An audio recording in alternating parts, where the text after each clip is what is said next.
Reiss Nelson sent a heartfelt message after an Arsenal exit was confirmed on social media. The winger spent last season on loan at London rivals Fulham, but Nelson was ruled out midway through the campaign after suffering a hamstring tear. Prior to suffering his injury, the on-loan winger made 12 appearances for the Cottagers, scoring twice and assisting once for Marco Silva's side. Nelson had begun to show consistency, something that had eluded him for much of his career, whilst retaining the same game-changing dribbling abilities and directness that made him so coveted in the early stages of his time at Arsenal. However, with seemingly no place left for him at the Emirates, the Hale End graduate is facing an uncertain future this summer. Reiss Nelson showed some of his best form under Marco Silva.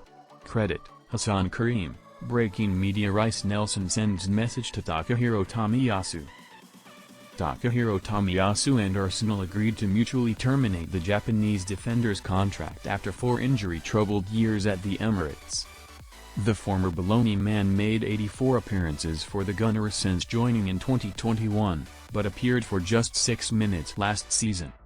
Nelson shared a post from Tomiyasu on his Instagram story with 3 love heart emojis, showing support for his former teammate.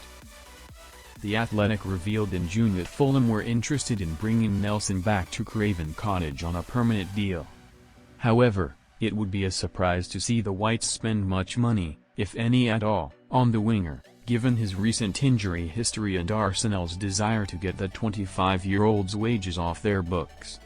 Nelson earns in the region of £100,000 a week, a surprisingly high figure, given the former England under-21 international has never really established himself as a clear-cut member of the Gunners' starting 11. In reality, there is little chance that Fulham will be willing to give those sorts of wages to the winger, making another loan, or some sort of contribution from Arsenal, a necessity. However, for the sake of his career, a return to Craven Cottage would be the best thing for Nelson, and the winger would be well advised to do all he can to make it happen.